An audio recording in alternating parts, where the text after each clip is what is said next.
We're going to try to record this again. So, one of the things that I want to do is to challenge myself and just like make impromptu videos because I just need to make more content. One, because I don't really like making content. I'm still getting used to making content.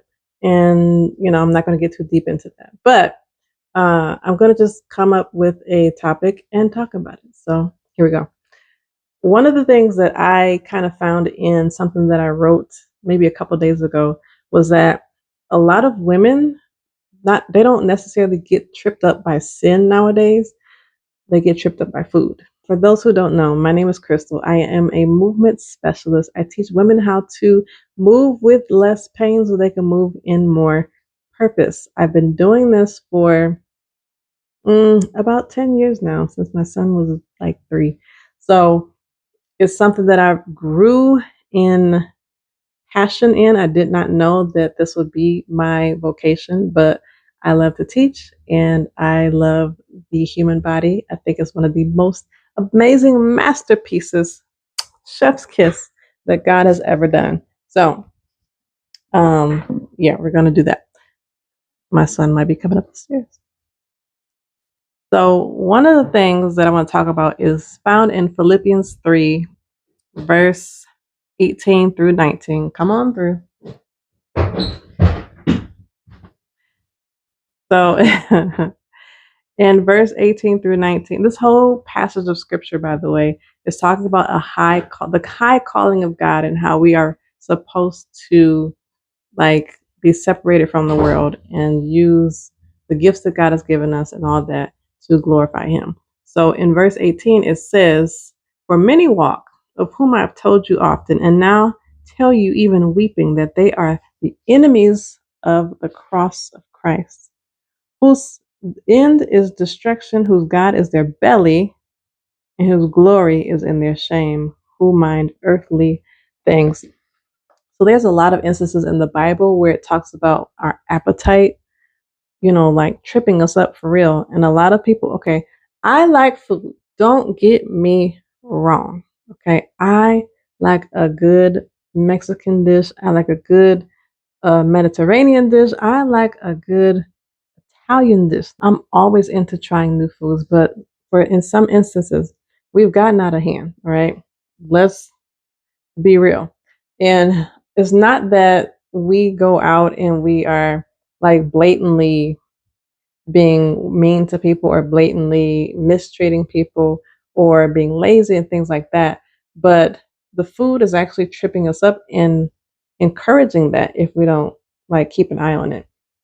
So another thing that came to mind a couple of days ago was how the things that have the shortest shelf life are the things that help promote a longer life in us. So, fruits and vegetables, for instance, they have a short shelf life, but they give us the nutrients and the minerals and all the things that we need so that we can have a longer life. And so, it's almost like they're sacrificing themselves once they're plucked out of the ground. It's like they're sacrificing themselves, dying a slow death, but being able to bring us more life. So, that's one another amazing thing that God has given us. But what? Well, just close the door. I'm not going to edit that out. He was trying to be nice. Where was I at? Good Lord. Okay, so the things that we are supposed to be eating, especially if we're looking for longevity, if we're looking for mental clarity, if we're looking for like good digestion, are the foods that have a shorter shelf life. We want to eat foods that come from the ground. We want to eat foods that grow on trees or grow in bushes. We want to eat the herbs and all those things that we season our food with. We want to eat those things because those are most beneficial to us. I was just talking the other day about how if you want to thin your blood, use ginger. Ginger is a natural blood thinner. But these are things that I talk about in the community that the Lord has had me building because, again, I'm creating more content. I have to get outside my comfort zone and, all those fun things. Um, Sometimes I can be a little awkward. It's okay. You're just going to get the information anyway. But A lot of times we don't realize that we are tired, we are sluggish, we have mental fog and all that stuff because of what we're eating. It used to be popcorn for me. Now, there's nothing wrong with popcorn. Okay, let's get that together. But the way I was eating it, yeah, I was using it to deal with some stuff. All right. I wasn't expressing my emotions like I should. I was not moving like I should. I was not dealing with the ebbs and flows of business like I should. So, and a result of that was me eating popcorn. I would eat it breakfast, lunch, and dinner. I would not eat, but if I did eat, I would snack on some popcorn. It did not do well for my body. I don't know if you knew that, but I'm going to tell you, it did not do well for my body. But I say all that to say, if we're going to like really change what we're doing as far as eating goes, we have to make sure that we are becoming a little bit more aware of what we are eating and why we're eating it. So I had to take moments to pause and really think about it. I had to have my Selah moment, pause and think. Y'all know the Selah in the Bible. I had to have my Selah moments. I had to sit down and understand, okay, I'm not lashing out because I'm frustrated. I'm hungry. I'm hungry. And if I don't do this well, I'm going to pick up something that I really don't need to eat. And that's a lot of women.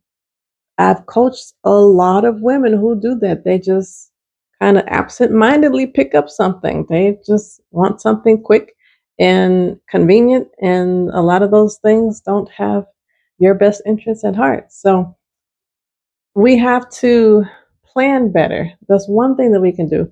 We got to plan better. We got to make sure that if we're going to be out and we know we're going to be out for long stretches, that we either have the snacks in hand in the car or we know exactly where we can go get those things. We know exactly, like we have a plan. We know, okay, if I can't get home to eat my food that I picked, that I prepared, I need to know the exact spot that I can go to that's not high in calories, that's not overly greasy, that's not deep fried. I don't need that. I don't like we got to get out of that. Again, there are so many scriptures in the Bible that talks about how our appetites have gotten us in trouble. The ultimate one, even Adam. Still a little salty about that because of all the things that, you know, I have to go through because of that. But you got Jacob and Esau. You have the children of Israel complaining while they're in the wilderness that God, you gave us this manna. We want some meat. And God sends the quail, and you're going to have so much quail and so much meat that you're going to be sick of it. Like so many instances in the Bible where food was actually our enemy. So we have to learn how to be still. We have to learn how to be without certain stuff because for me, I'm just real quick. For me, one of my things as far as my assignment on this earth is to build up the army of God. Okay. And sometimes you can't eat what you want to eat when you're in the army. Okay. When you're on a cruise ship, you can eat whatever you want to eat. But when you're on a battleship or a battlefield, you have to eat what's going to keep you alive. And a lot of us are like not active.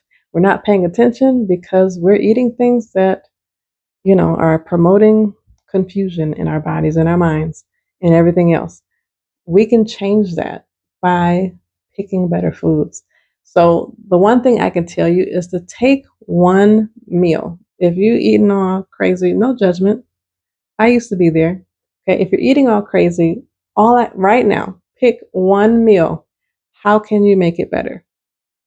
What can you add to it to make it a little bit healthier? So can you add some more vegetables? Can you not deep fry it? Can you not add so much sugar or so much?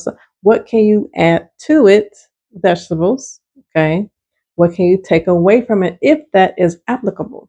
Like if you need to take away something from it, what can you take away from it? But generally, if you can add a few more things, like a few more vegetables in a smaller portion, because you know how you like to do. Okay. No judgment, no judgment, no judgment.